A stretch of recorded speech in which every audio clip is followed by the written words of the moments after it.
Hello, everybody, and welcome to the Relatively Gaming Podcast. My name is Turn-Based TJ, aka TJ, and I'm joined by my fantastic, fantabulous host, Enigma 9011, aka Brett. How you doing today, Brett? Hello, I'm very tired. You may notice the new background. I'm in a new place finally. Am I fully set up? No. Have I slept well? No. But we're here, and I'm excited for the pod. How are you, sir? I'm doing very well. I'm very excited to see your Marvel vs. Capcom arcade cabinet because selfishly, I'm hoping that I can push some buttons on it in a couple months. So Yep. we'll see. It's there. It's loud as shit, but it's there. But yeah, otherwise, I'm doing great. This is the Relatively Gaming Podcast. Thank you for clicking on our video and listening. We appreciate you if you listen for 5 seconds, 5 minutes, or for 5 hours, which we don't have a 5-hour episode yet, but we're working on it. We're getting there. We'll have to see. We'll see how much gaming news we can compile one day. But that's what we do. We talk about the gaming news here. We also talk about what we've been playing. We have a fun little mystery section, which is usually a quiz, but could be something daunting. Who knows? And then we talk about what game we want to play in the future, or a recommendation. If you have a game you'd like to recommend to somebody, we're going to try and spice that into that part of the podcast as well. So we're not just always talking about games we're looking forward to playing in the future. But with all of that rigmarole out of the way, let's just get started right into the news. Let's jump right into it. Enigma 9011, Brett, what do you got for us for the news this week? Hello, let's talk about a wide variety of stories this week. I also want to apologize to everybody with the new setup. You know technology. Nothing should have been different, nothing should change, but if there's any technical hiccups, it's on my side. I apologize. Hopefully we'll get it sorted out next week, just in case. But, TJ, I've heard you like this game called Marvel Tokon. Well, my first story is about Marvel Tokon. Sonic Fox wins the first Marvel Tokon tournament at CEO. This is coming from Games Radar and Scott McRae. Quote, this win was purely out of spite, unquote. Fighting game icon Sonic Fox says winning Marvel Tokon's first major tournament was fueled by catching flack for criticizing it. After catching flack for their opinions on Marvel Tokon Fighting Souls, fighting game icon Sonic Fox has commented on their win in the game's first major tournament. Marvel Tokon has been available for just over a week and has already had its first major tournament appearance at CEO 2026 over the weekend. The tournament had 1,057 entrants, the second highest at the tourney behind Street Fighter VI's 1,110, including the likes of Marvel vs. Capcom legend Justin Wong, Leffen, and Sonic Fox, who would go on to win the tournament from losers top 8. While Sonic Fox is best known for their domination in NetherRealm games like Mortal Kombat and Injustice, they were a big winner in Arc System's previous tag team fighter, Dragon Ball FighterZ. So their win isn't too shocking, but this win also comes in the wake of their criticism of the new fighter. Back during the beta, Sonic Fox said the game, quote-unquote, needs way more work still since so many decisions don't make a lot of sense, while adding that the characters are genuinely pretty interesting, just heavily restricted by the game itself. Naturally, this inspired a ton of comments about Sonic Fox disliking the game being a skill issue. Thanks, Internet. Or using the fact Sonic Fox primarily plays the generally poorer quality Mortal Kombat games as an excuse to discredit their opinion. After the CEO win, Sonic Fox took to Twitter, or X if you're insane, to say this win should definitely make people actually shut the fuck up and let me voice my opinions on the game. And that's it. Delusion to believe that I don't like a game because I can't be good at it, Sonic Fox then adds. This win was purely out of spite to those reactions to their opinion on the game. So yeah, TJ, I thought it was cool. Sonic Fox continues to destroy at fighting game tournaments. And then, just the internet being like, ooh, it's like, no, people can criticize things and have opinions. Doesn't mean like they don't enjoy it, don't like it, or as this article says, aren't good at it. It's just, hey, something doesn't resonate with me. Hey, something doesn't jive.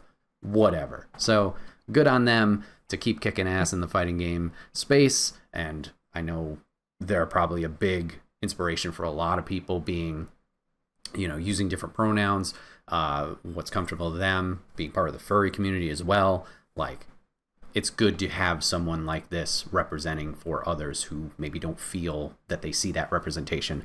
So yeah, congrats to them, and looking forward to seeing what's next in the Tokon tournament space. Yeah, absolutely. I have another Marvel Tokon story, if you don't mind me interjecting. But Please. before I do that, I just want to say that that would tilt me to no fucking end if I was to criticize a game and they're like, "You just suck at it." Like, no, I just have legitimate criticisms of it. That would make me mad. I'm not even good at the game. I can't imagine if I was one of the best fighting game players in the world, one of the Sure. most premier fighting game players. I would be so tilted. So good on Sonic Fox. Good on them for keeping their composure and just being like, I'll show you the old-fashioned way. I'll just Hmm. kick some ass. Yeah, and the So that's comeback really from cool. losers too. That's nuts. Yeah, that's always great. I always like I usually don't watch fighting game tournaments live or in totality, but I will watch like people will put compilations of like Mm, players in their matches and stuff, and it's always great when you can see a compilation of someone coming out of losers brackets and you're like, "Oh, this is epic. This is crazy." definitely. So, yeah, big win for him. But in other Tokon news, yet another Marvel Tokon leak comes from a data mine, claiming there will be a battle pass and that one of the new characters will be Rocket Raccoon. This reminds me of the story that Enigma 9011 brought to the table last week, wherein the developers of Peak falsified file names and updates to confuse data miners as to what to expect for the upcoming environments. Could Arc System Works be using a similar strategy to hide character reveals? This would be the ninth quote unquote leaked character reveal that data miners have come across so far. So, what do you think? Because having nine characters be leaked this easily by data miners just seems really bizarre. And usually, when a leak comes from a data mine, it's like 90% accurate most of the time because it's coming from the game's files. So the Gotcha. fact that there's like so much conflicting information coming from the game's files, they really could be just messing with people. I don't know. Yeah, that would be smart. I mean, I don't think I picked up on the fact that it was a data mine the other time last week. I don't know the ins and outs of hacking. I've never tried it, so you know, I know little to nothing. So I don't know what the difference is of in terms of the leak. Obviously, the data mine, they're going into the source code that's already on the game because I know at least in my world, like WWE 2K26 and former entries, like people have looked up, oh, this is coming to my faction because they see it in the code and whatnot. So probably with them just attacking the code head on instead of I don't know how else they would get a leak of like an inside source, you know, a developer or somebody who's Yes. not doing what they're supposed to. GTA 6. Yeah. We'll get to that, I'm sure. Cool. Yeah. So yeah, I would hope being like Marvel's obviously like a big, you know, big property, big intellectual property, that they would be smart, like you alluded to with like the peak devs of like, we're just gonna throw a bunch of shit in here and like keep the muddy waters because yeah, us as fans, we get a grain of salt of any information. Sometimes we're like, oh, it's this, oh, it's that, and you know, and then the hype grows and like it's in the conversation, so devs want that, but obviously you don't want things spoiled, and people are going to hunt these things down of like, what's the actual characters? So if they muddy the waters and throw like a bunch of stuff in there, obviously it's going to make it harder for those spoils to actually be true, you know? So Rocket, I think, is a smart one to throw in there in terms of a leak because of the possibility of it being real, because we've seen Rocket in, was he in base Marvel 3 or was he just in Ultimate Marvel 3? I don't recall. I can't remember if he was an Ultimate Edition. I think he might have actually just been base. I think he might have been Well, in the base game. no, anybody who was in base carried over to 3, but you're saying you think he made his debut in Marvel 3? Yeah, yeah. Okay, gotcha. So with him having the fighting game pedigree of being into a fighting game before, obviously it's an easy one to throw in there instead of just being like, oh, it's gonna be Silver Surfer, for example, because then everybody's gonna go, oh, it's super crazy. If you throw in these past entries, while people get excited, it's not a new thing of like they've never been in it before. So no offense to Rocket, I hope it's fake, and I hope it's a smart strategy on their end of throwing in stuff. And also, like you said, 9 characters. We only got Phoenix, Cyclops. There's 3 other characters there, and then the fucking 8. Like, where does it fit? So, yeah, interesting. Yeah, absolutely. Because if these leaks were to be believed, then that would mean that with 9 characters, that's like 2.5 years worth of Right. characters leaked data mined, and I just don't see that happening so easily. I also think it's interesting that you brought up the Silver Surfer actually, because as I was talking to you yesterday off podcast, I did drive for over an hour yesterday to pick up the Marvel Tokon comic book from a comic book store. Support your local comic book stores, people. And yeah, in the comic book, Silver Surfer is in the comic, and he does fight the champion. Spoiler alert: it's on page 2, so it's not really a spoiler. But he's in the comic. They allude to maybe his wife, and they allude to a couple other characters. Nova is in the comic, stuff like that. So it's like, between the data leaks and then the characters in the comic book that aren't in the game, it's like, what? There's so much speculation. It could really be anybody at this point. It could be Doctor Doom 2099. We'll have to see. Robot. Like, it really could be anybody. Yeah. Doom 2099 would actually be pretty sick, but, I Yeah, I think they've just already got the one Doom, so yeah, I think you they're could probably good. do that as like a skin. That'd be fine. Yeah, which that was the other part of the leak. I kind of glanced over it, but they said there will be a battle pass, and that's the costumes were going to be a big focus on that. I don't know that I've ever experienced a battle pass in a fighting game before, so that would be kind of interesting to see. I guess I've played Mortal Kombat. Do they have battle passes in Mortal Kombat 1? Yes and no. It doesn't fit the battle pass. Well, it's different because you had the character progression where your character specific level you would unlock different stuff, but it wasn't a paid entry battle pass like akin to a Fortnite and other properties we've seen. And then you could Right. also be like, oh well, the seasonal things you can only get those seasonal tie-in skins there through in-game currency, or if you want to pay them more money in the microtransactions. So in that aspect, it's like kind of, but not in the traditional sense. If I can provide an example of where this has happened before, Yeah. multiverses, I believe, had a battle pass.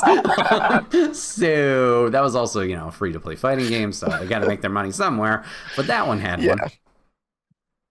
Yeah, well, I hope this game does not go the way of multiverses anytime soon. But yeah, Battle Pass in a fighting game will be interesting to see, especially because this is a $60 offering. Yeah. We haven't heard anything from the devs about this yet, so again, this could be complete misinformation.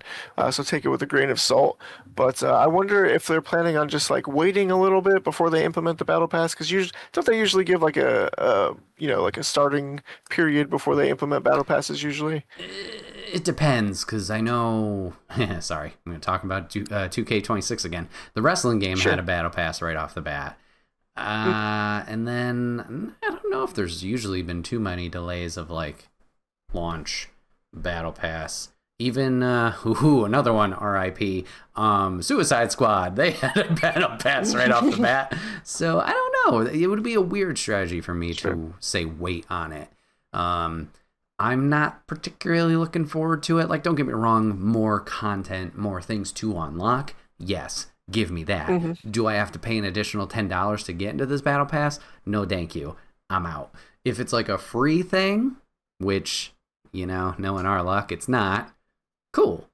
But we'll see.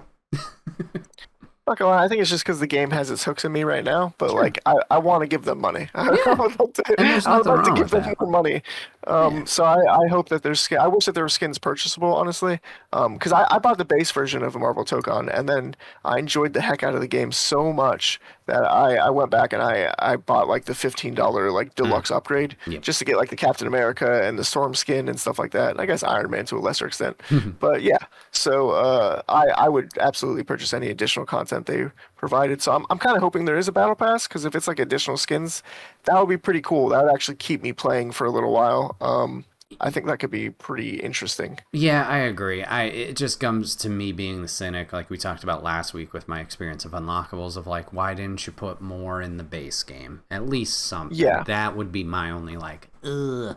But yeah, for sure. If it's No, something to I keep people agree. going. Yeah, I think they should have had at least one alternate costume per character. I think, maybe once you do all their moves in their Mm, battle list or whatever, maybe you unlock their extra costume, or maybe you have to beat like the arcade mode with them as the primary fighter or something like that. yeah. Just something to give extra content. I think would have been nice. Yeah, before you start throwing a battle pass at people. Yeah, and I know a content creator we both watch and we've shouted out numerous times, Maximilian Dude. I know he has a video out right now about rating the costumes. So maybe there is stuff that we haven't found. Because I was like, what are you rating? There's nothing really there except for the palettes, which are nice. But I watched that video. Okay. I watched it at like 5 o'clock this morning. For some reason, I couldn't sleep. And yeah, no, he's just rating like their character design basically, because it's like their default skins. He does go into the alternate costumes for like Storm and Captain America. Yeah. But those are literally there's literally 3 characters in the game that have a secondary costume. That's it. So Okay. Yeah, well, time will tell. well, I guess Spider-Man too, so 4. Yes. But the Spider-Man one's very similar to the base game one. Yeah, I mean, every Spider-Man skin's pretty much the same, except for, you know... I mean, don't get me wrong, like, everybody's being like, oh, symbiote suit, an Iron Spider! Like, okay, calm down. Don't worry, my Ben Reilly over there, wherever the fuck he is, I love that skin, but, like, for the most part, it's a web and some linen, you know? Yeah, true. $20.99. But yeah, sorry to hijack your story there, but yeah. No. All that good. was interesting.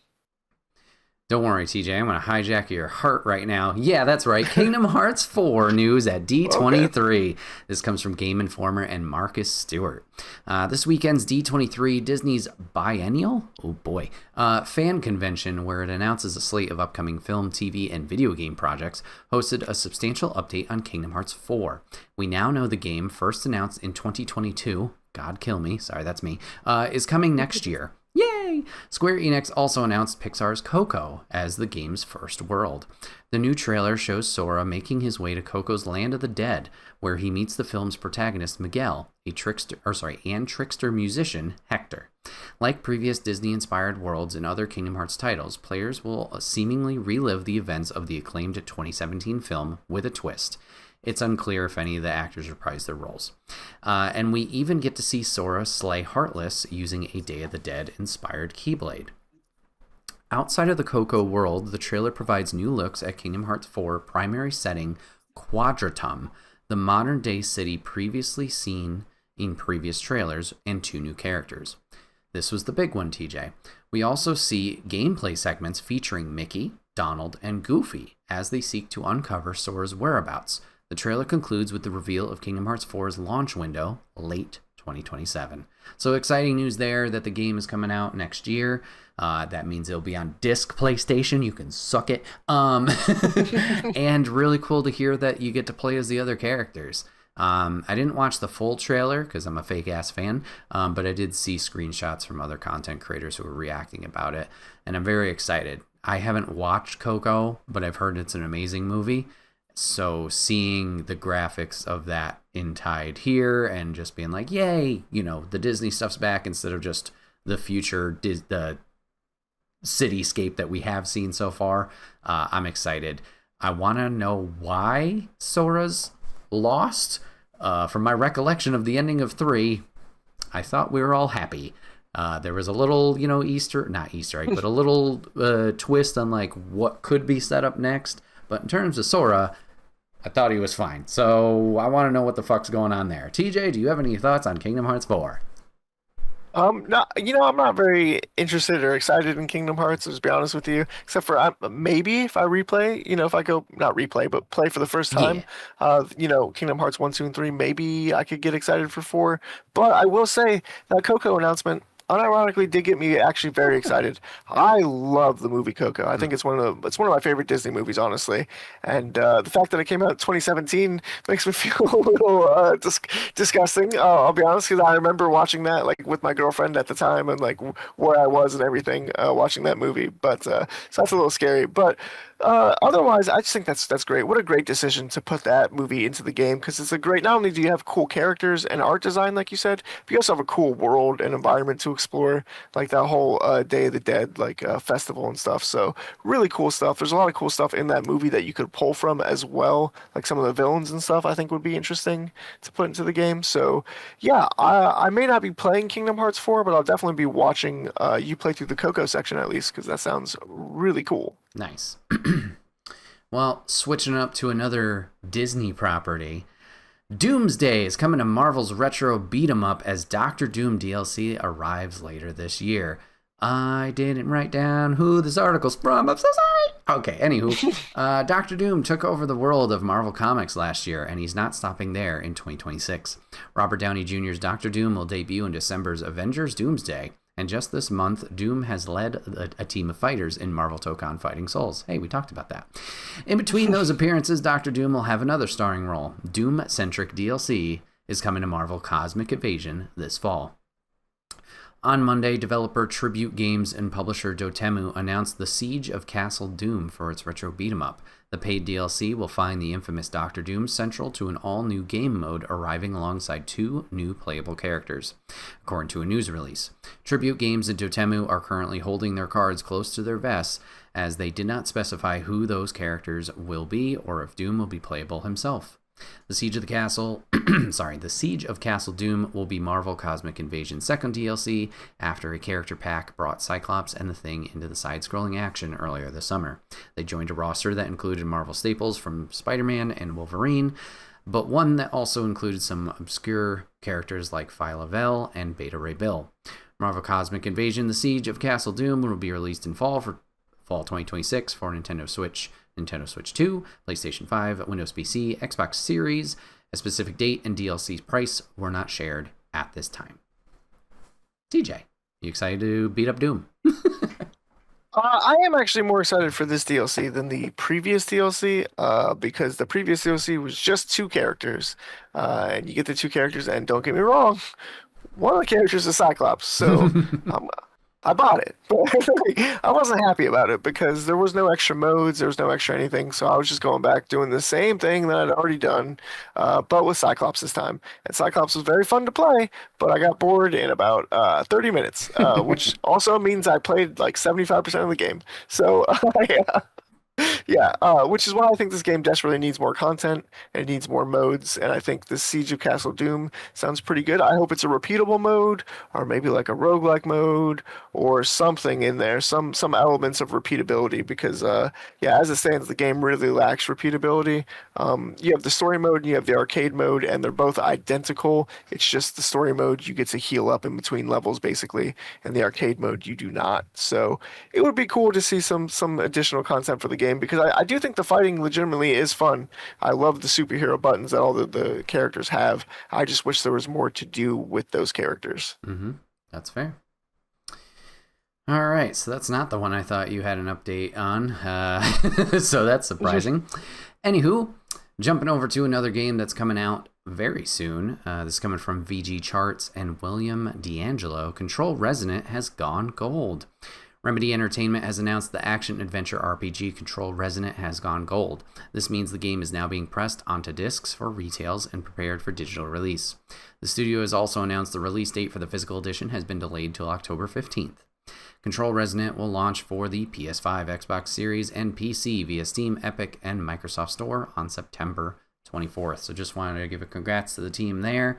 I've heard great things about Control. So great that I have gone and gotten a physical copy from my local game store for Nice. a whopping $5 because I had a discount code. Yay! So excited to play that at some point, and seeing all the trailers from Resonant, it looks super impressive and very cool. So yeah, it's just another one of the titles coming out in crazy September with all the releases. And I think that's starting sooner rather than later. It might be even starting in early August. So keep an eye on your wish list, everybody, and careful with your wallets.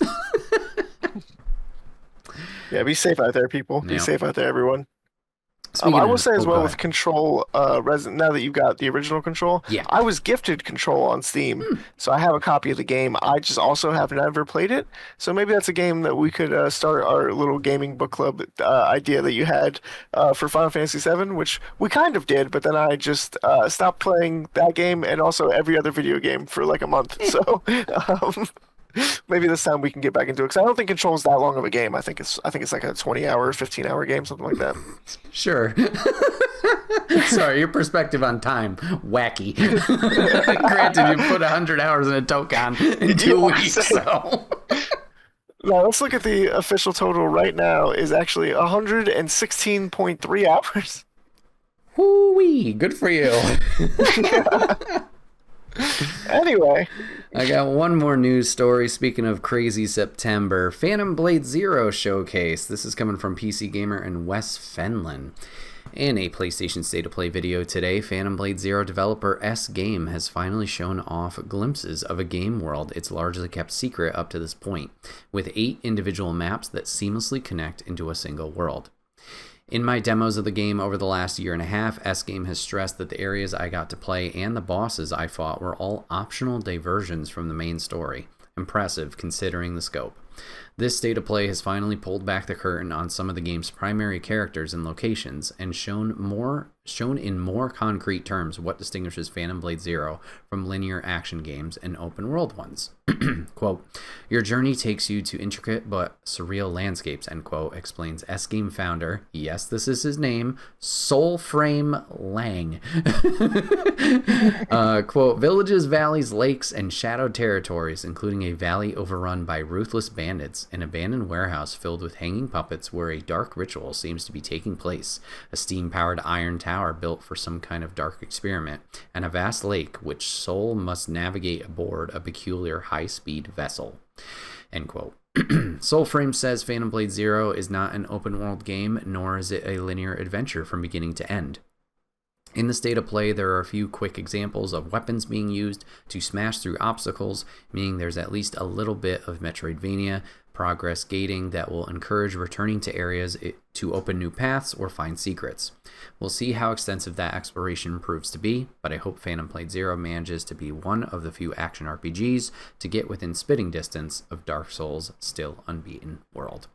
So I'm very excited for Phantom Blade Zero. This is one I've been keeping an eye on for quite some time, probably since that initial reveal trailer a few years ago. So to see the state of play for it and knowing it's next month, I'm like, ooh, buddy. I know there was a lot of rumors and scuttlebutt there would potentially be a demo that was released in connection with this state of play. That has yet to happen. So I'm a bit bummed there because I would like to try it out first before, fully investing. Just in case it is. I don't think it's fully Souls-like. I think it's more, just action-orientated. But knowing my tenure, or rather luck, with the Souls genre, if it is more that route, I'd like to try it out first so I know, yay, go for it, or nah, unfortunately, this is not for me. But everything I've seen so far, combat-wise, very, very impressive, and the set pieces as well. TJ, do you have any excitement for Phantom Blade Zero?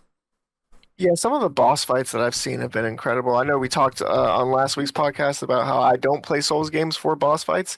Even having said that, though, I would play this game for the boss fights. That's how incredible some of the boss fights were in the previews that we've seen. But correct me if I'm wrong, is this not a PlayStation exclusive?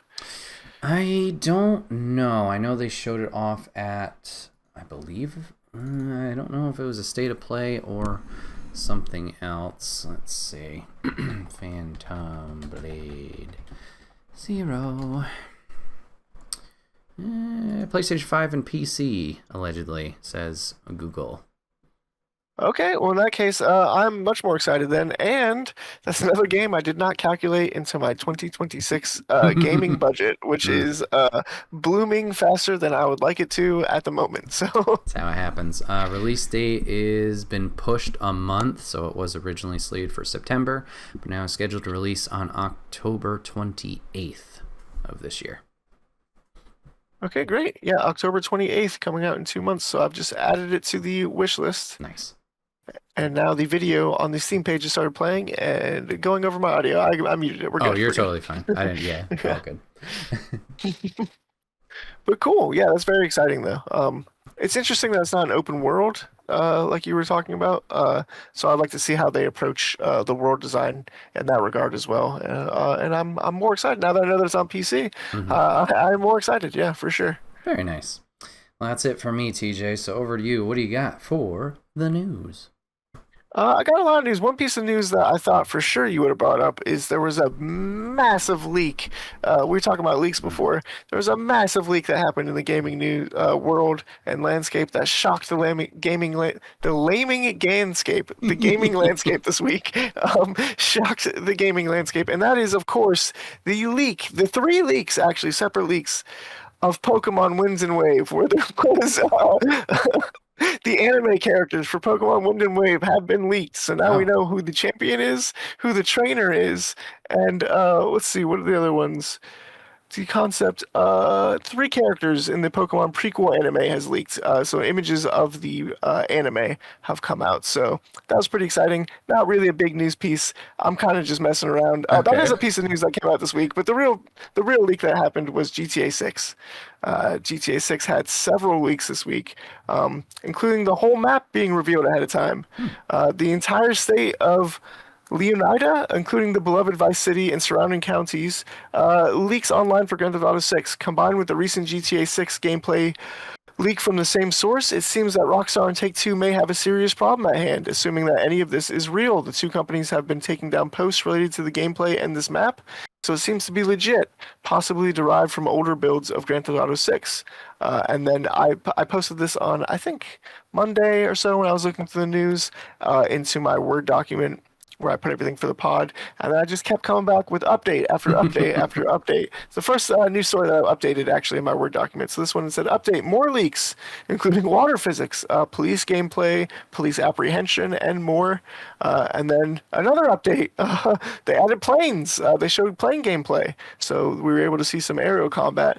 And then there was another update that I had today, right before we did the pod, where Take-Two's stock actually, their stock price actually takes a hit due to the leaks. So its stock price went from $248.13 on August 18th to $231.58 as of today, August 20th. So not huge, but still 15, what is that, $17? $17 drop is a significant enough drop for people to definitely notice and pay attention and lose a lot of money over that. So Sure. that's pretty wild that we're in a place now where just a gaming leak can actually affect the financial status of a company.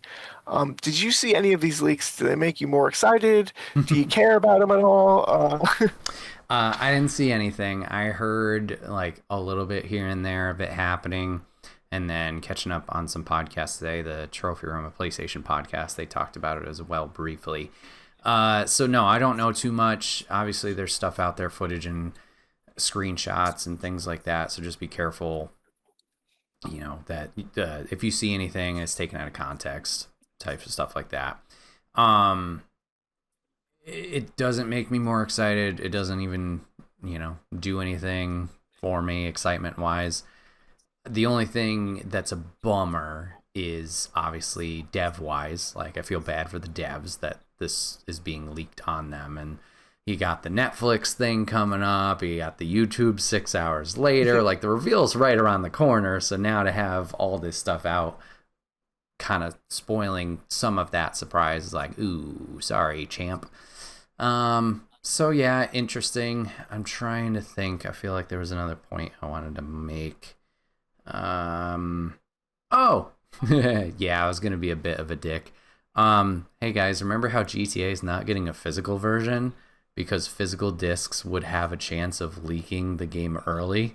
Oh no. Oh, what happened? Yeah, that's all I got. That is pretty great. But yeah, these leaks. I will admit, I did seek out some of the images and stuff. I wanted to see if they were legit. I wanted to see what everybody was talking about and stuff. And to my untrained eyes, they did seem like they were coming from the game. So it really does seem that way. But yeah, just a crazy week with a flurry of leaks like that. You would think that they would be able to track down who's leaking this stuff with a company that large and that powerful, but apparently no.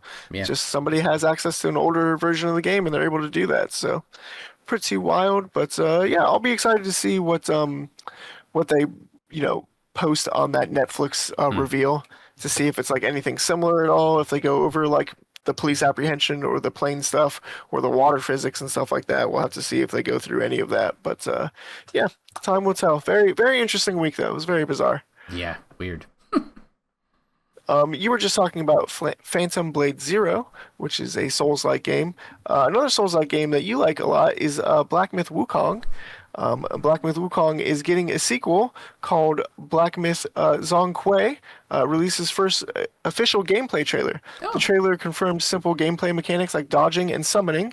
The Black Myth Zhonghui protagonist can conjure an entity to fight alongside him. Additionally, the protagonist seemingly merged with the summoned entity to fight back against a giant boss. The trailer ended with the cutscene previews and a glimpse of Zhonghui himself overlooking a town in the distance. So it was pretty cool. I did watch the trailer. It was pretty interesting. Got to see some of the combat in it and stuff. So does that get you more excited as well? I know you liked Black Myth Wukong quite a bit. So I certainly did. Yeah, I didn't even know this was a thing. So, because I know we got that one tease of it, and I was like, okay, we'll play that in 10 years. So now that there's gameplay out there, I'm like, ooh, very exciting. I'm having a tough time remembering if the dev and AI have a relationship. That will be my only hurdle, but I can't remember for sure, so I don't want to say anything concrete. But if not the case, which it better not, you sons of bitches, then I am so ready to jump back into that world, because, yeah, I absolutely loved Wukong. Great time. hey, Enigma 911, Brett. Yes. This is not related to Wukong at all, but you said something about AI, and it reminded me of something. Can I go off on a bit of an AI tangent real quick? Please. I saw this is relatively gaming, so this is relatively related. We talk about AI a lot in here. Unfortunately. So in the movie Supergirl, Okay. Jason Momoa plays Lobo. I wish I was making this up. They used AI to see what Jason Momoa would look like as Lobo for concept art. Man, do you have eyes? Just look at Jason Momoa. Take any picture of Jason Momoa and make it black and white, and then make his eyes red, and it's Lobo. Like he is that. He rides a motorcycle. What are we talking about here? You got all these comics. You got him, who's a big fan. You can't just. Yeah. I saw that the short come out, and people being like, "The fuck." Yeah, I mean, in my opinion, the movie wasn't that great, but this definitely adds a whole nother layer of like, oh, okay, great. I just don't even like. I feel like you have to. In order to do this, you have to go out of your way to use AI, because a Google image search would have provided you. Because the fans have there's been fan casting of Jason Momoa as Lobo for fucking 10 years now. Right. So there's been fan images of it. There's been other Google images and stuff, drawings, renderings and stuff, and all the images of Lobo. Yeah. And then you still were like, no, I need freaking ChatGPT to make an image of him as Lobo. I just don't understand that at all. So Nope. I think we're getting to the point now where we're just using AI for dumb stuff, just for stuff that doesn't need to be used. Well, I mean, that's the customer base. Oh, sorry. Did you hear anything good about Lanterns? I hear Lanterns is good. Hopefully they didn't fuck it up. Was good. I did hear Lanterns was good. But yeah, we're getting to the point where it's going to be like Mad TV, where people are going to be ChatGPTing, like, hey, what's the number for 911? Yep. We're going to get to that point, I swear. But yeah, I've got two more pieces of news stories. Two more pieces of news stories. Yeah, they're both pretty quick. One of them is negative, and one of them is kind of funny. It's just kind of silly that I put in here. So we'll go with the negative one first. Well, it's negative, but it's kind of positive, depending on how you look at it. Interesting story. According to a recent report from a reliable insider, PlayStation is overhauling and potentially canceling the next Horizon game. Developers at Studio Guerrilla Games reportedly have through December to hit a more impressive milestone, following a pivot away from being a live service game, or the title may be outright canceled. Horizon Hunters Gathering is a live service game. So would you be upset if they canceled said live service game? Nope, not at all. I mean, it wasn't for me, so like, to each their own. If people are gonna play it, enjoy it, I'm happy for you. Yeah, maybe I don't want it to be canceled per se, but it was not for me, and man, I'm just being cynical today. Another bullet in your own foot of this live service crap. You keep losing with this Jim Ryan game plan. Concord, dead. Marathon, almost dead. The Last of Us game never came out, dead. Now you got a Horizon one. Ooh, not looking good. So I hope they can pivot. Don't forget about the God of War live service game. That's also dead. Yes. Yeah. So I hope for the dev's sake they can pivot, make it something entertaining that people are like, yeah, this is a fun multiplayer game, and get something out of it. I'm just bummed. Now, I can't be too much on my high horse and be like, oh, why isn't Gorilla making Horizon 3? And then me over here being like, I haven't played Horizon 2. Like, I can't be over here bitching too much. But it's just a shame that, and this goes for any game, any dev, that like all this work went into something and then, you know, it doesn't even get a chance to sink, swim, whatever.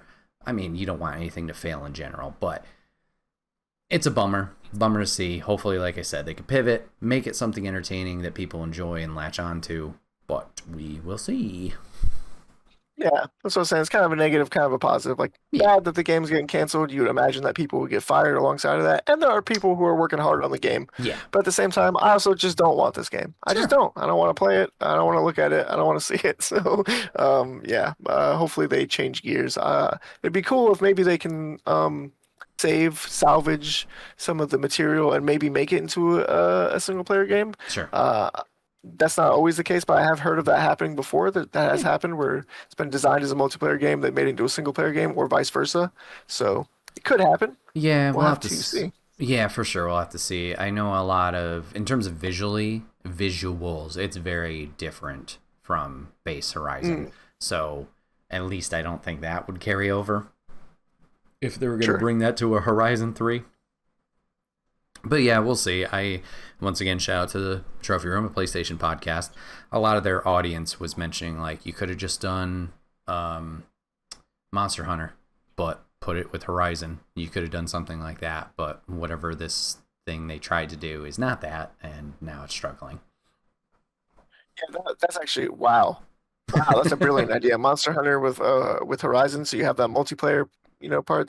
Those games have a hardcore community that really show up for every release, and they are consistent players and gamers. So that would have gone really well for Sony, I think. But instead, they went with the live service option. So we'll never know. Oh well. But also, I think this is the last like dying gasp of that Jim Ryan era. I think this is like the last one holding on, but we'll have to see. Freaking hope so, but we'll no idea. If it's not, and they try and do it again. Yeah. Oh, and to end it on a little bit of a silly note, Microsoft just started an exciting partnership with a multi-billion-dollar international corporation. That's right, folks. Microsoft heard your demands and have partnered with IKEA. They're creating a stool that looks like a thumbstick and a pillow that looks like a D-pad. What? Yeah. Now the D-pad pillow is like a D-pad set within a square, so that makes sense. But the D-pad is like its own separate pillow thing. The thumbstick, it looks like the thumbstick on an Xbox controller. You sit in the. Oh, okay, yeah. Yeah. Okay, that might be comfortable. Just a little bizarre right now with Microsoft. Everything's on fire, and they're like, you know what we should do? We should make some furniture with IKEA for some reason, with the flat packing company. Yeah, grasping at straws. Really grasping at straws. And I just wanted to bring this story up because I saw it and I was like, hey, I worked at IKEA, so it hit home to me for sure. I started getting flashbacks of seeing some of the other weird collaborations IKEA would do, because they've done weird collaborations for a long time now. Interesting. But that is all of the gaming news I have this week and that we have this week. So I hope you learned something or are as perplexed about the GTA 6 leaks as we are. But now we're going to get into the next segment of our show, which is just, hey, man, what have you been playing? So, Brett, what have you been playing lately? What's been taking up your time? Oof. Well, I'll tell you what hasn't been taking up my time, and that's playing games. I feel so bad, everybody. I feel so unprepared for this week. Move went fine, obviously. With parents are MVPs, family who helped out are MVPs, the movers who moved all the shit, also MVPs. I will say that to everybody, invest in movers. Even if it's just the big stuff, let those sons of bitches take care of it, because they know what they're doing. Anywho, so my plan, or my thought, because I wasn't streaming this week with the move and setting up, I'm like, all right, you know what game I'm going to get back into that I haven't touched in a while, because I told you, if I lose momentum, it's game over. My plan was to finish Final Fantasy VII Intermission, whatever it's called. Haven't touched it. So hopefully this weekend I can jump back on that train and maybe even start Rebirth. So sorry, folks, that didn't happen. I will talk about briefly what I have played. I have played a little bit more of Marvel Tokon. I'm sure TJ is going to talk to us about that soon. But played a little bit more of it. I'm really glad that you have fallen in love with this game and it's gotten you out of your funk and you're really enjoying it. I feel I'm on the other side of the spectrum. Not where I'm like, this is awful, I'm hating it. I don't think, similar to Cosmic Invasion, which we talked about earlier, where I was really excited for it going into it, I feel like it just hasn't like lit that fire under my ass of like, yeah, I'm really into this game. I enjoy it. I enjoy the characters. The gameplay's solid. Obviously enjoy us playing it together. But I'm kind of like, I'm never searching or seeking it out for like a solo single player experience. So I'm like, Sure. On it right now. But from all the gameplay perspectives, good job on them. I will talk about something that I do week in and week out with Papa Griff, is I play GM mode, WWE 2K26. We just wrapped up yet another season because we're insane and we just keep starting over and going if we, reach the end or the winning criteria that we put out. And for those of you guys who don't know what GM mode is, essentially how we play it, you draft a roster. You can set up your roster however you want, or rather your draft pool. The way we like to do it, or the way I like to set it up, is usually the first couple will do it realistic. So you'll have your main roster superstars in the draft pool. Then once you get going, you can go into free agency where you can sign like legends who are superstars in the 80s, 90s, the 2000s who don't wrestle anymore. And then you also have your NXT talent, which is like your development talent. They're still learning a lot of stuff, learning how to do TV and whatnot.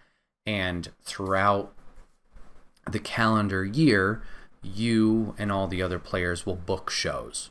You'll have 4 to 5 matches depending on the event to book. Could be a one-on-one match, could be a tag team match, could just be 8 people just chucked in there doing their thing. And as you're booking these matches, rivalries can start between people, which will increase the fan interest that is going on. But then also those superstars who are participating in matches will lose stamina. Some will get happy, some will get mad, and you'll kind of have to manage all these different aspects, similar to a puzzle of like, this person's too tired, this person's happy, this person wants this thing randomly on this Monday or whenever I'm booking the show. And it becomes the management sim. You can, as a player, also play the matches if you want to. You could watch them if you just want something on in the background, or you're eating a snack or something like that. The option is available to you. We simulate everything. We're just there for the booking, seeing who got more fans, and the ebbs and flows of like that challenge against each other. We've played against CPUs as well, which adds a whole nother layer of fuckery because they'll mess with your show, you're messing with them. You could do trades every so often to get different people on your show. It's a grand old time, and it's been a lot of fun playing it week in and week out. Like I had mentioned earlier, we had just finished up a run, so I'm going to be prepping for our next run as of recording this coming Sunday. And I'm going to start messing with the roster a little bit more and kind of making like a fantasy based. Shout out to the online community creations. A lot of wrestling fans will be super dedicated and like make wrestlers from other companies and other shows like TNA and AEW, New Japan. And what I like to do, because I'm not that creative in terms of like making the roster, I'll go online and I'll just download pools upon pools of people. And for this next one, I think we're going to do like a fantasy one. So doing the 2 big companies, the WWE and AEW in North America, at least, and being like, all right, fantasy war, and just see who we can kind of match up from there. And honestly, you don't need too much. Like, I don't even care if the characters like look accurate to them because we're not playing the matches. So it doesn't really matter what they look like. as long as it's got an image for that character of like a render, I'm like, yep, you're good. Get in there. You could look like a piece of trash, but I'm like, I just need the picture. I just need the image. That's all I need. So I really appreciate and want to give a shout out to the creative community out there who does this and puts in the hard work, because it just keeps adding more and more fun to this game mode that we play week in, week out, and now for like 2 or 3 years solid with the different iterations for 2K26. So yeah, GM mode's a great time. I know not everybody here listens a wrestling fan, but if you are, GM mode, let me know. So yeah, that's all I got for this week, TJ. Hopefully next week I'll have, more of a list of stuff as I get more settled into the apartment. So what have you been playing, sir? No, that was plenty. And I just want to comment as well on the GM mode. I don't personally understand it myself, but I'm glad that you guys get so much enjoyment out of it. The thing that I don't understand, I guess, is the simulating the matches, because like I want to get in there and do the matches, Sure. but that would take forever. That would take you like years to go through all these seasons and stuff. So I understand that. And then also, it sounded like you said you're talking about people being like too tired and you're like managing who goes into the next ring and stuff. That sounds vaguely, very, very vaguely like Dispatch a little bit. Where it's Yes. kind of like you're deciding who goes into what spot or whatever. Yeah. So I thought that's a pretty interesting. I can see why that would be appealing, an appealing game mode. That could be fun. And then also you were talking about how you download like other people's wrestlers, where they get really creative and create like other companies' wrestlers and stuff. And I think that's really cool too, because that's how I experience Super Smash Bros. Ultimate. I'm not very creative in the way I can make Miis or like stages and stuff, but other people are. So I like to go into the community and download other people's stages and stuff. And then sometimes you get like a McDonald's parking lot stage, and you can have Mario get the crap beat out of him in the McDonald's parking lot. So it's fun. It's cool. I'm glad that the wrestling game also has that in it. So Yeah, it definitely adds to that replayability and just going back with different stuff over and over again. I really appreciate it, because yeah, if it wasn't there, no offense, but I could see these games like burning out quick. Of like, all right, got the New Year's edition, and 2 to 3 months later, all right, I've done it all. I'm good. See you later. Yeah, community content really keeps it alive. Yeah. For sure. Yep. Which is crazy to say about Smash Bros. By the way, because there's like 70 something stages, and still I'm like, I need fresher stages. Like I need more. I've played these 70 stages for the past 20 years of my life. I need more. More than 20 years actually now. Oh my gosh, I'm so old. Okay, anyway, getting on to what I've been playing. I'm playing a game that maybe I am too old to be playing. That's Marvel Togon. Marvel Togon, fun game. I can understand where you're coming from though, with the lack of enthusiasm and things like that. I don't think by any means it is a perfect game. I think there are a lot of problems with it. We were talking about I don't like the way you tag, for example, tagging out. Even though they've made it one button, you think that would mean it would be easier than Marvel vs. Capcom, where it's like 2 button pushes, right? 2 button pushes in a direction, I think. If it's a full swap, yes. If you just want them to come in, no. Do I remember what it is off the top of my head? Also, no. No, But it felt okay. easier. Well, anyway, yeah, it seems like on paper it would be harder, but yeah, it's way easier to tag. I've gone back and played Marvel vs. Capcom 2 on the collection on the Switch. Just briefly, I played like a couple. I did like a couple arcade runs, and yeah, I noticed that I was able to tag a lot easier than a Marvel Togon. So stuff like that. There are other things like you mentioned Sonic Fox earlier, and their complaints about the game. One of the things that they complained about, which actually I really agree with on a competitive level. Again, I'm not on the competitive level, so like I don't really experience it that much. But sometimes in ranked matches, I have experienced this exact thing that Sonic Fox talks about, and it pisses me off. And that is that your assists can actually stay out there. So you call out your assists and they stay out there, and then the enemy can just beat up the assists and do a bunch of damage to your main, and you don't have separate health bars this time, so you have your main 1 health bar. So your main health bar is going down. You're not even anywhere near the opponent on the screen. They're beating up your Deadpool who tried to throw a chimichanga or whatever for 25 seconds, just eating away at your health bar. And you're like, oh my gosh, can you please stop it? So I have noticed that as an issue as well.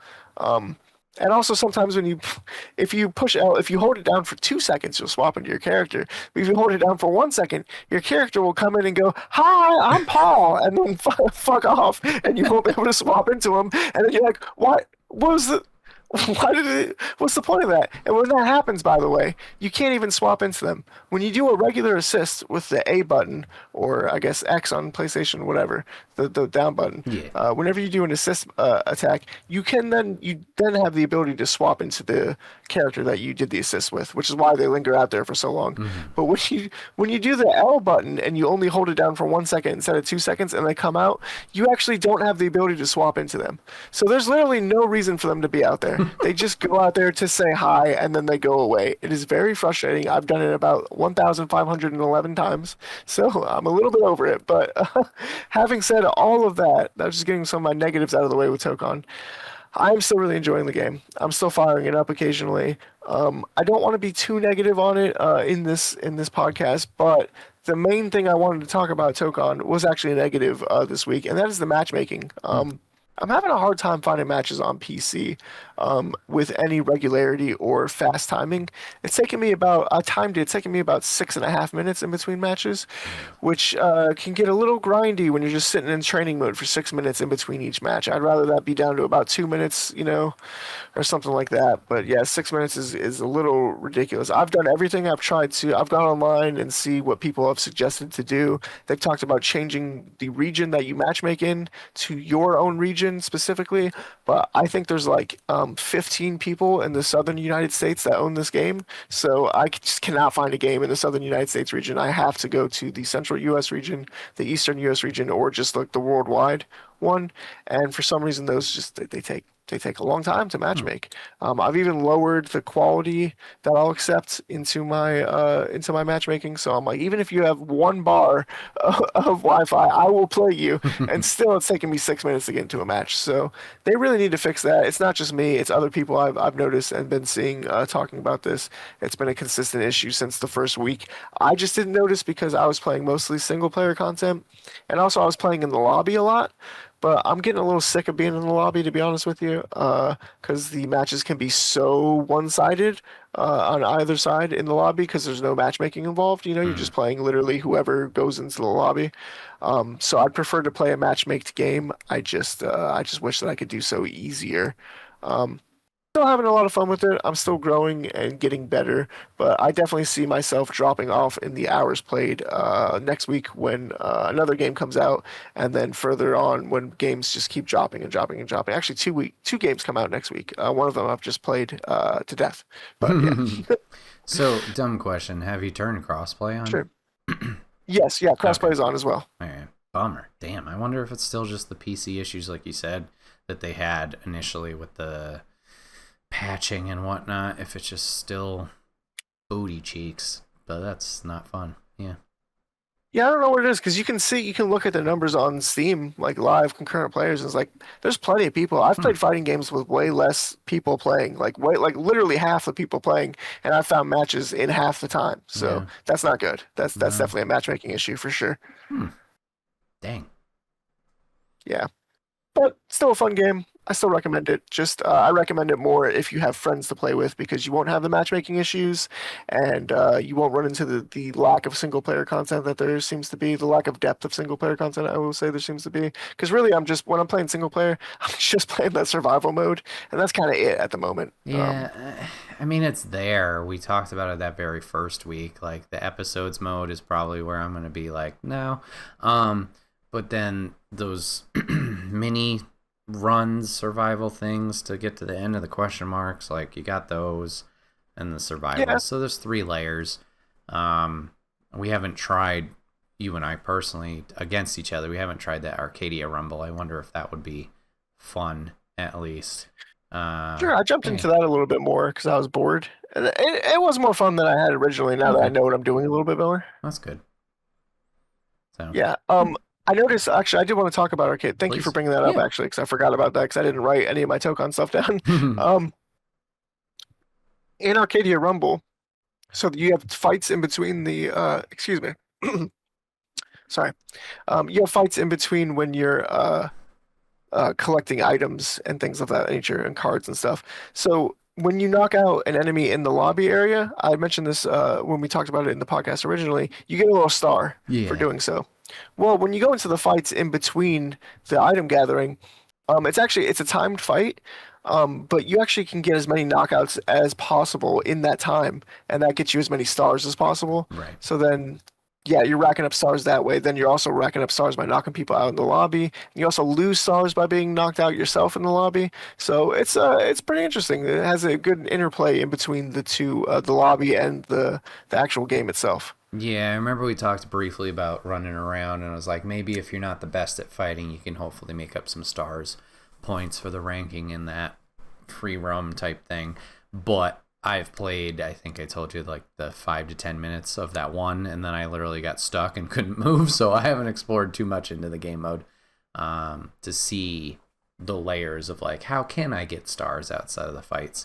But I hope it's fun and it's got some traction. I'd like to try it out. Yeah, and then the normal arcade mode in Tokon, the one where you're talking about where you have to get to the end of the question marks or Yeah. whatever.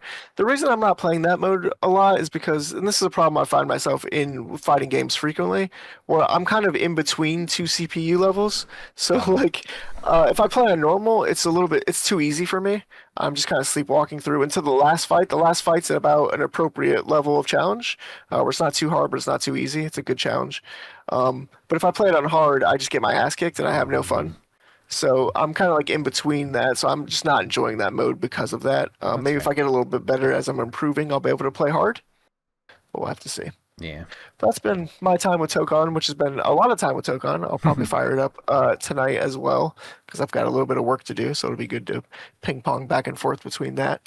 I've also been playing some Gears of War though. Hmm. I played a little bit of Gears of War Reloaded and some Gears Tactics as well, trying to hype myself up for the upcoming tactical Star Wars game that comes out, and also hype myself up for the upcoming Gears of War game that comes out.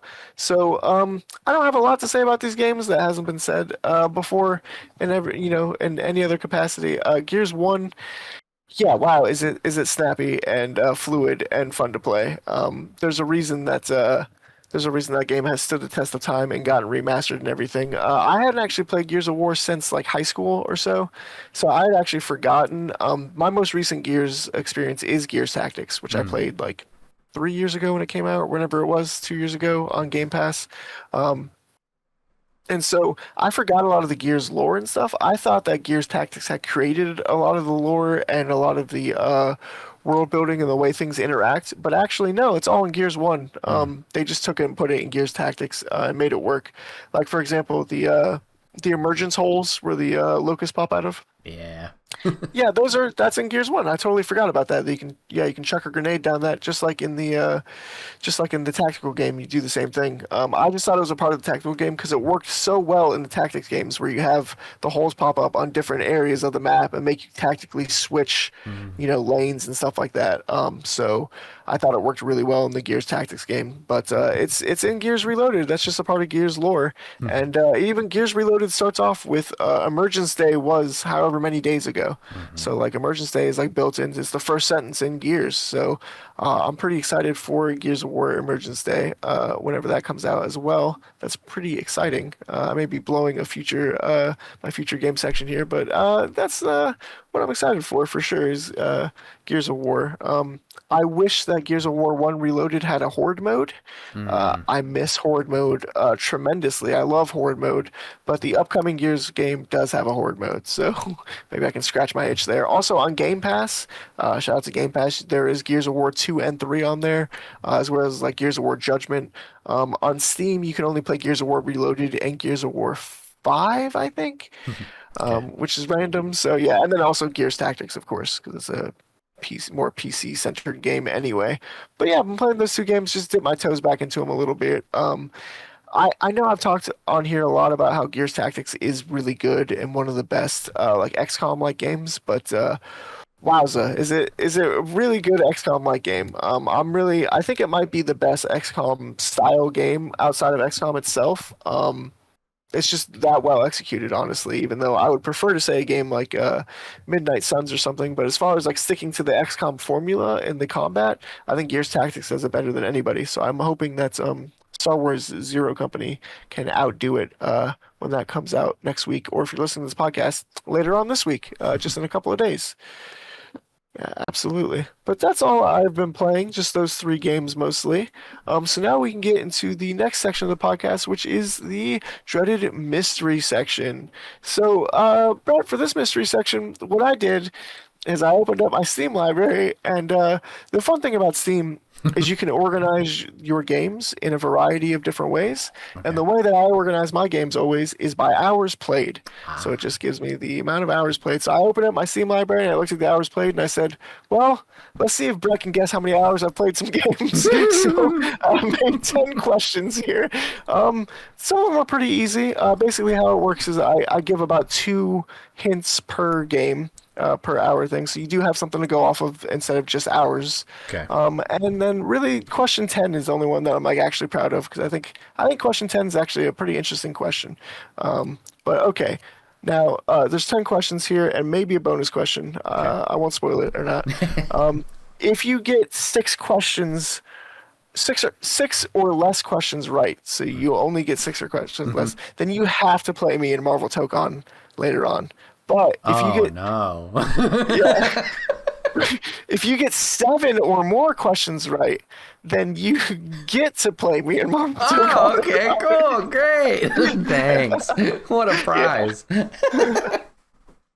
Yeah, it's the difference. Heads I win, tails you lose. So, okay, just as an example given, here's the example I gave. I've played this game for 883.7 hours. It's my most played Steam game and an action RPG.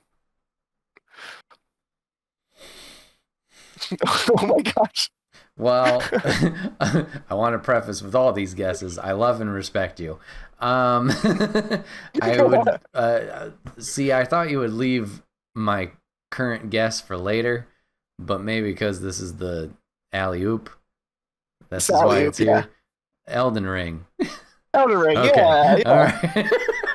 That's how it worked. I gave you the hours, and then I said it's my most played Steam game and an action RPG. So I Okay. gave you about 2 hints with it. I know. Yeah. I was just like, because like I said, it came to mind. Like if I say that and you're like, no, stupid, it's Ghost of Tsushima. I'll be like, oops. God, I hope there's no other game I've played for 800 hours. I really hope so. That would scare me. Okay.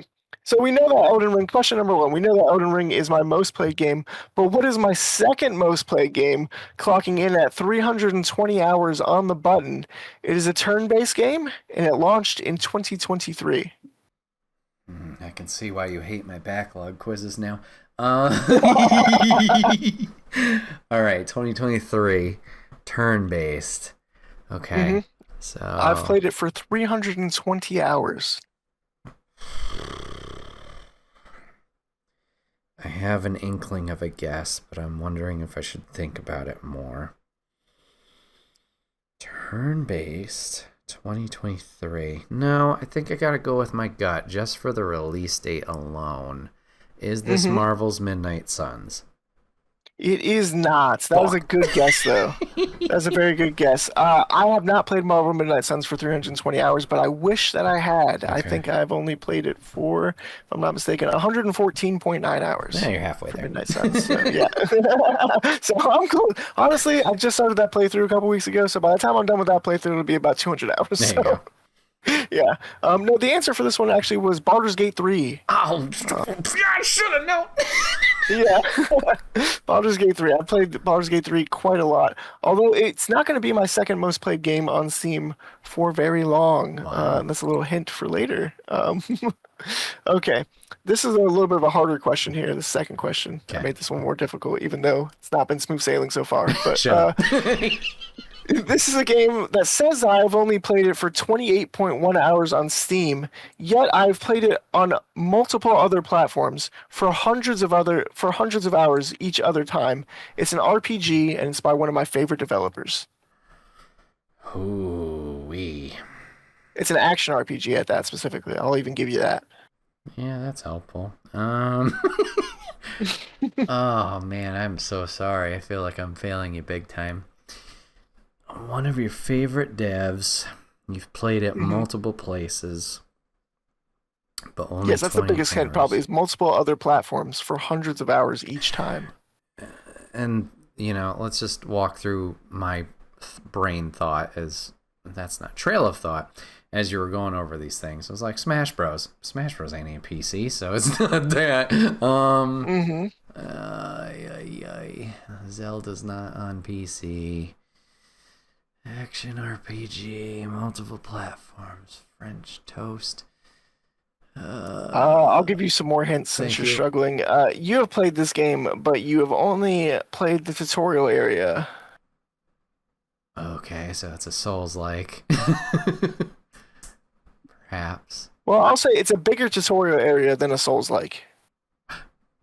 Red Dead Redemption 2? A good guess. It was The Witcher 3. Ow! Yep.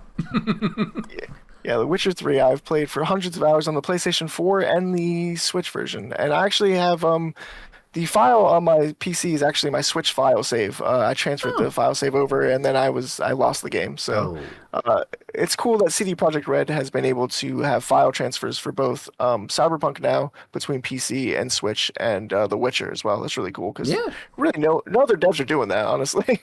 Very cool. Cool. Okay, this one's a straight up one. How many hours, Brett, have I played Borderlands 4 for? And I'll say it's right if you can guess within a 25-hour range. So that's a hint that it's a big number. Right. I'm trying to think of episodes past. I feel like you hit the triple digits, so...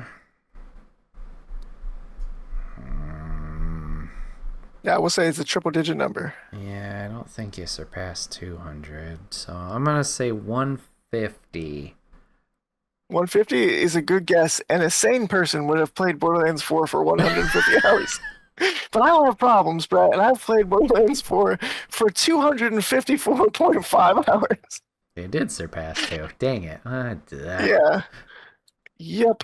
Somehow it surpassed. I have no idea how I put 250 hours into Borderlands 4, but somehow that's a thing that I did at one point. So it happens. Yeah, it's fun. I do like me some Vex. She's very cool. So yeah. Question number 4. Marvel Tokon is my most played fighting game at over 100 hours. But what is my second most played fighting game, clocking in at exactly 80 hours? If we could once again use the podcast, which hasn't helped me out so far, this fucking quiz. You played Mortal Kombat Juan quite a bit.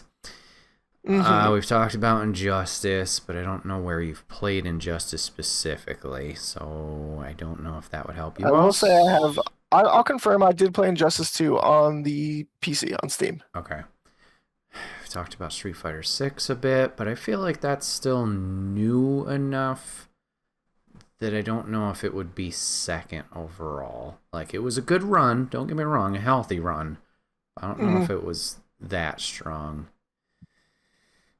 The other ones have a little bit more of a time. Like, it's older too, so that could have helped it. Sure. I'm gonna wait. No. You played Mortal Kombat on Switch. I played Mortal Kombat 11 on the Switch. 11 specifically on the Switch. Did you play one on PC? And I did play one on PC, more yes. on?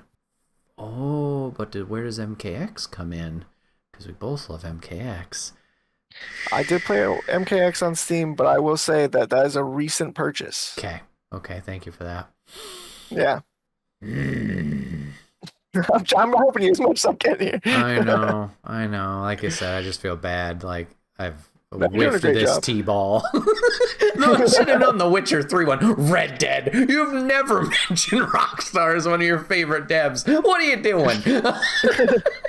That's a game that you could put hundreds of hours into, yeah. Let's go Mortal Kombat 1. You got it right! It's Mortal Kombat 1! Yeah! No, perfect! Exactly 80 hours. And then I have a bonus question. I said, if he answers this one too easily, bonus question. I'm going to give you the bonus question anyway. Please. What is my third most played fighting game? This is on PC, I'm guessing, correct? Yeah, on Steam, I should say, yeah. See, you're not into a Guilty Gear. Dragon Ball FighterZ, I don't think you played on PC. So I'm going to use the math trig and calculus from earlier. Let's say Street Fighter 6. No, that was that on the Switch as well? Street Fighter 6, final answer. Street Fighter 6 was a Switch 2 game. Yes, it was one of the reasons that justified me buying the Nintendo Switch Online thing for. It's actually Injustice 2. And I thought it was funny. The reason I put it down is because I played Marvel Tokon for like 115 hours or whatever I said earlier on the podcast. Yeah. I played Mortal Kombat 1 for 80 hours. Guess how long I've played Injustice 2 for? 18. Oh my god, dude, it's 18 hours. 18 hours. That's crazy. I don't know how you got that right on the button, but wow, good job. I'm going to give you 2 points for that. That was crazy. Yeah. Okay, great. I don't know why I'm keeping score. The prize is the same, but still. Okay. So now you know my first most played game is Elden Ring, and my second most played game is Baldur's Gate 3. But what is my third most played game, clocking in at 277 hours, so just over Borderlands 4, and it's made by a Chinese developer. Chinese developer. At least I think they are. If not, I'm going to feel bad, but I'm pretty sure. Of course, you can't say it because that'd be too obvious. Yeah. I'll Google it while you think. Yeah, I appreciate it. Oh boy, this shows my knowledge and where devs are. Chinese developer. Well, it's not the Black Myth game because you haven't played that. Chinese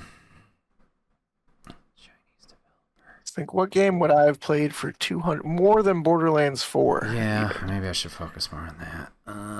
Maybe, I don't know. Chinese developer, more than Borderlands 4, but not as much as Baldur's Gate 3. Is there a chance I can get a genre of game, or would that... I feel like the reason this one only has one hint is because it would be very hard to describe the game without giving it away. Where the fuck is NetEase from? Where is NetEase from? Did you play Rivals more than you played Overwatch? Overwatch is Blizzard, so get the fuck out of here. NetEase, Marvel Rivals, final answer. Marvel Rivals is correct. That is the answer. Yeah. Yeah, I wanted so badly to be like, we've played this game together, or it's a multiplayer game. Sure. But I only play one multiplayer game, and we only play 2 games together. Yeah. So I want to really narrow it down. What do you mean, peak? Come on. No, I'm just kidding. I'm sure, yeah. Okay, this question here, full disclosure, by the way, I made this quiz at 2 a.m. Okay. So this question 6 here, I think I made it about Far Cry 6 just because it was question 6, but I don't know if this is the best question. Okay. I'm gonna ask it anyway, and we'll see how it goes. Far Cry 6 is my favorite Far Cry of all time. Yep. I'm gonna definitively say that now. But how long have I actually played the game for? And I'll give you, I didn't put this in the initial question, but now that I'm looking at it, I'll give you a 20-hour window either way. Far Cry 6, pretty big world, as I've talked about with my streaming experiences. You can get lost in there. It takes a little bit while if you're going to clean up everything, but I don't know if you did everything. I just know you liked all the Extremos. I don't remember what the backpack shit is. I'm going to say... Supremo, you were close. Oh, damn it. I'm going to say 66. You would have gotten that correct within 20 hours because the correct answer is... Oh, I scrolled too far down. The correct answer is 77.5 hours. Yeah, I'd say 60 hours is good. And I feel like you could do a lot within Far Cry 6 in 60 hours. You could beat the game and like finish a lot of extra side content. Yeah. I think I spent most of that time playing New Game Plus, actually. I think I put probably an extra 15 hours on New Game Plus in that game because I did love the inventory system so much. So I was like, oh, I can play the game again with my full inventory? Hell yeah, brother. So that was a good time. And I do recommend doing that, by the way, because having a flaming pistol in the beginning of the game, chef's kiss. Okay. This is my most played PlayStation exclusive game, excluding Marvel Tokon. That doesn't count because that just came out. It clocks in at 89.6 hours. Which PlayStation exclusive have I played for that long? It's Ghost of Tsushima, baby. It's Ghost of Sushi. Yeah, I'm glad you got that one because I would have couldn't been think of any. pissed. It's actually God of War. I've been playing it behind your back Yep. this whole time. I And mean, not hey, I'd mentioning be it on the happy. podcast. But, ooh. Okay, this is a little trick question here. I like this one almost as much as question number 10. But which have I played more of? Slay the Spire 1 or Slay the Spire 2? And bonus points if you can get within 5 hours of the time for either game. Oh. I didn't realize you put that much time. Well, okay. I didn't either A, didn't realize you put that much time into Slay the Spire 2, or B, that you didn't put any time into Slay the Spire 1. Let's see. I will say, and this will be a massive hint, and this will help you out a lot. I will say, I did initially play Slay the Spire on the Nintendo Switch, and then So got this it on is PC Steam later. specific. Okay. Oh, shoot. But still, that game's been out for a while. And you and I, to my knowledge, we have both fallen out hard of Slay the Spire 2. Not because it's bad, Yes. just because we've been playing other things. And I play Slay the Spire 1 on my PlayStation still from time to time, but it's not Slay the Spire 2 because they don't have it on PlayStation yet. Get on Right. it. I'll still stick with the OG. I'll say Slay the Spire 1 still has more hours in comparison to 2. And you said you wanted me to guess how many hours? Yeah, I guess how many hours either game. Get a bonus point if you do. I'll say 30 for Slay the Spire 1 and 20 for Slay the Spire 2. You did not get the hours right, and you also did not get the game right. I played Slay the Spire 2 more. However, I've played Slay the Spire 2 for 57.6 hours. Oh, and I've nice. played Slay the Spire 1 for 54.7 hours. So Dang. literally, I've just barely played Slay the Spire Yeah. 2 for more than Slay the Spire 1, but it was enough that I noticed it where I was like, I bet you Brett wouldn't guess that. Nope. So a little bit of a trick question there. Yeah. Okay, question number 9. Inscription is a game we talk about on this podcast frequently. It made a big impact on us, and I still think about it from time to time. But how long have I actually played the game for? How long do you think I was in Inscription for? I remember you struggled, and I don't mean that as an insult, as someone who also struggles with that. Yeah. I remember you messaged me in Discord from time to time, and just like, hey, this is it. And I was like, try your best, like, keep going. Like, there's something there. Like, just try your best. So I don't know. I don't want to. I have a low number in mind, and I don't mean that, once again, love and respect. I don't mean that to be like, oh, you didn't put enough hours in it, because it's still a decent amount of time. So for some reason, my heart and soul is saying 10 hours. Like, you gave it a decent shot. Maybe it didn't click. Obviously, runs are going to take some time, so that would build up the hours. But in terms of length of, like, depth of the story you got into, it wasn't super far, but the runs were there. So I'll say 10. You were very close. I'm actually going to give you the answer for this one because it was 15 hours on the button. So yeah, it's about 10 hours or so. Yeah, I feel like I did experience a lot in that short 15 hours. But there's probably a lot of the rest of the game that I haven't played. Yeah, it's got layers like Shrek and his onion, but yeah, there's some meaty layers that this is weird. Moving on. Or parfait. Who doesn't like a parfait? Okay, anyway, moving on. This is my favorite question here that we finally got to. Question number 10. I have played the video game Mad Max for 10.6 hours on Steam. My question to you is that longer or shorter than the runtime of the entire Mad Max movie franchise stacked together? Ooh, well, I've only watched Fury Road, and everyone will crucify me. I thought it was okay. So you got Furiosa after that. Now, obviously, those are the two latest ones. I don't think there's anything else. But then you got the older ones from the 80s, 90s. 80s, yeah. Thank you. But I don't know how many there were. So I want to give you the number, but I feel like you'll be able to deduce the time based on the number of films. Yeah. So I'm just trying to big brain this off of how long Furiosa was, and oh, sorry, not Furiosa, Mad Max was. Nope, Fury Road. Jesus Christ. Um, wow. Sidebar: have you ever seen a comedian, Michael Blaustein? I don't think so. Maybe if I've seen him, I might recognize him. He's very all over the place and scatterbrain. So me just mixing up all those words there just totally was like, wow, that's a set of like, nope, it's this, nope, it's that. Oh God. So Fury Road. I'm trying to remember how long Fury Road is. And also, something that does not help me here is it felt like a long movie. Does that equate to it actually being a long movie? Oh gosh, you did not like that movie, huh? It wasn't bad. Like everybody, it's just like one of those things. Like everybody hypes it up so much, like I talked about with The Last of Us, and then I watch it, I'm like, yeah, it was good. It was fine. It wasn't peak cinema. Yeah. So I'm gonna give it a healthy 2.5 for that movie alone. Were movies in the 80s running as long? I don't think so.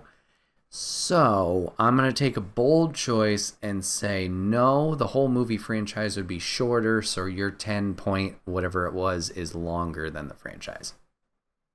You would be correct, actually. Yeah, that's I've played the Mad Max game for 10.6 hours, and the Mad Max movie franchise in totality is 9 hours and 45 minutes long. Ooh, okay, so I was just barely, very close. When I looked that up, I was like, "Oh, bro!" I was like, I gotta make that a question then, because it could go either way. It really could.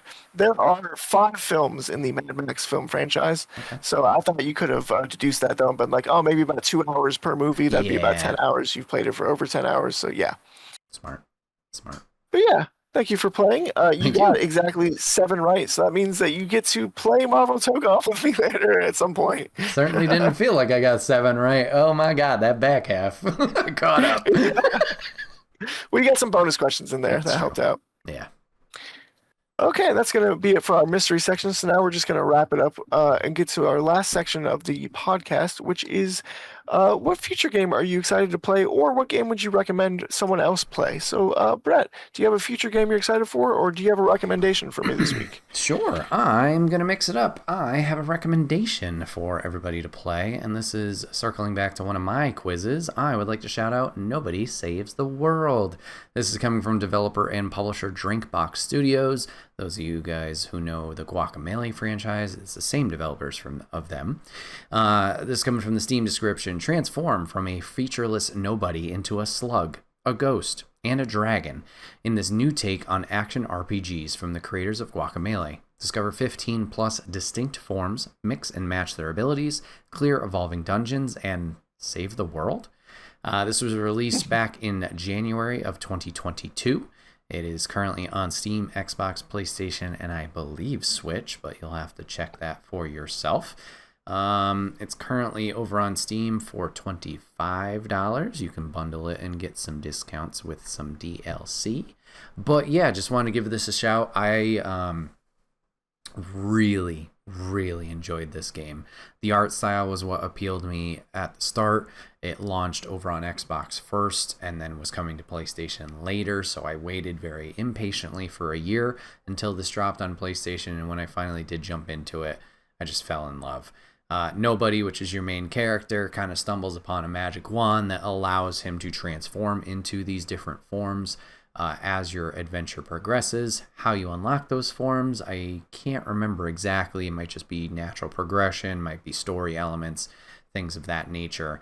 But as the description here talks about, each of those forms has different abilities and different attacks, and all of your attacks are assigned a style or like a type, kind of like the rock paper scissors mechanic, where they'll be advantageous against certain enemies or weak to them. So you have to strategize what characters you're using, and as you get farther along into the game, you can actually customize your characters. So maybe I like the rat has really good attacks, but I want to use the rat's base attack. I want to give him a special ability from a horse. I want to give him this passive ability from a vampire. And you can mix up what each, I think characters do 4 abilities, each of their abilities that they have to use the rat, but then also have other attacks that can deal with other enemies that maybe the rat isn't super strong against normally.